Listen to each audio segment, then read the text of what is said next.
आज मैं आपसे एक किस्सा साझा करने आया हूं, जिसे सुनकर भारतीय राजनीति के माथे पर पसीना आ जाएगा और लोकतंत्र के माथे पर शिकन आ जाएगा। बिहार की धरती जहां पर ज्ञान, बुद्धि और विचारधारा की गंगा बहती है, वहीं एक सभा में प्रधानमंत्री नरेंद्र मोदी की दिवंगत माता जी को गाली दी जाती है। सोचिए, राजनीति का स्तर कहां से कहां तक पहुंच गया है। कभी राजनीति विचार की होती थी, कभी राजनीति विकास की होती थी, कभी राजनीति संघर्ष और बलिदान की होती थी, लेकिन आज की राजनीति, अब राजनीति गाली से शुरू होती है और गाली पर ही खत्म।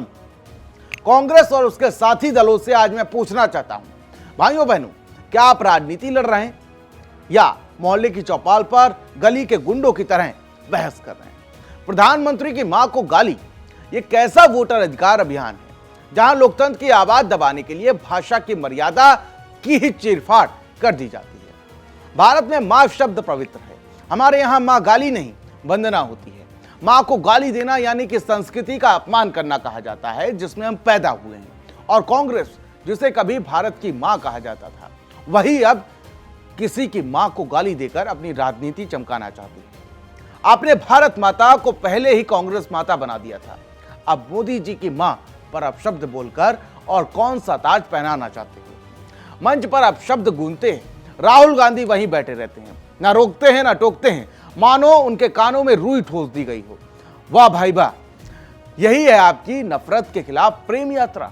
नफरत खत्म करने निकले थे और नफरत ही परोस दी। राहुल बाबा, आपके समर्थक मां की गाली दे रहे हैं और आप मूक दर्शक बने हुए हैं, तो जनता कैसे माने कि आपके दिल में भारत माता के लिए भी आदर है। मंच पर आप शब्द गूंजते हैं, गाली देने वाले नेता महोदय ने सोशल मीडिया पर माफी मांग ली है।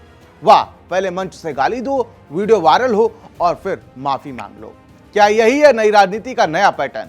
पहले आग लगाओ, फिर हाथ जोड़कर कहो गलती हो गई, माफ कर दो। सोचिए जरा, जिस मां ने नरेंद्र मोदी जैसे बेटे को जन्म दिया हो, जिसने गरीबी और संघर्ष में बेटे को बड़ा किया हो, जिसने बेटे को राष्ट्र सेवा के लिए तैयार किया हो, उसी मां को भला कोई कैसे गाली दे सकता है? क्या राजनीति इतनी सस्ती हो गई है कि मां की ममता भी वोटों की भीड़ में कुर्बान कर दी जाए? मैं आपसे पूछता हूं, क्या यही लोकतंत्र है? क्या यही हमारी संस्कृति है? क्या राजनीति में अब संवाद नहीं, सिर्फ अपशब्द बचे हैं?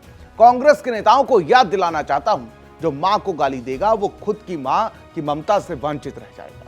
जो संस्कृति को वंचित करेगा वो जनता के दिलों से मिट जाएगा, और जो राजनीति को गाली में बदल देगा उसका नाम इतिहास में गालियों के ढेर के तले दब जाएगा। भारत की राजनीति एक समय दुनिया के लिए उदाहरण हुआ करती थी।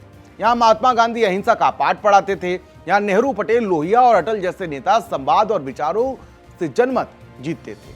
लेकिन आज वही राजनीति किस हाल में पहुंच गई है, सोचिए जरा। आज हाल यह है कि रैलियों में विकास की बात कम होती है और गाली गलौज का शोर ज्यादा सुनाई देता है। बिहार की धरती पर जो हुआ, उसने राजनीति के मर्यादा को शर्मसार कर दिया। अब आप सोचिए जरा, एक मृतक महिला जो अब इस दुनिया में नहीं है, जो राजनीति में कहीं नहीं है, जिसने सिर्फ अपने बेटे को संस्कार दिया और संघर्ष से बड़ा किया, उसे गाली देना, यह राजनीति का पतन नहीं तो और क्या है? अब जरा कांग्रेस के उस मंच को याद कीजिए जहां से मोदी जी की मां को अपशब्द कहे जा रहे थे। यह सिर्फ मोदी की मां का अपमान नहीं था, यह पूरे भारत की संस्कृति, परंपरा और मूल्य का अपमान था। गाली दी गई, लोग ताली बजाते रहे, माइक गूंजता रहा, लेकिन मंच पर बैठे राहुल गांधी चुपचाप देखते रहे। ना रोका, ना टोका, ना बीच में टोकर कहा रुको भाई ऐसा मत करो। कांग्रेस को सोचना चाहिए, राहुल गांधी की इस खामोशी ने उनकी छवि को और कमजोर कर दिया है। देश का नेतृत्व करने का दावा करने वाले व्यक्ति से इतनी हिम्मत नहीं हुई कि वह मंच पर गाली देने वाले व्यक्ति को रोक सके। ये चुप्पी कहीं ना कहीं सहमति जैसी दिखाई देती है। सच कहें तो गाली देना राजनीति का दिवालियापन हो गया है। अब किसी के पास ना विचार बचे हैं, ना योजनाएं, ना विजन, तो वह गाली का सहारा लेता है। दोस्तों, मैं आपसे पूछना चाहता हूं, क्या यही राजनीति है? क्या जनता से वोट पैच? क्या जनता ने इसीलिए वोट दिया है कि मन से वो गाली सुने?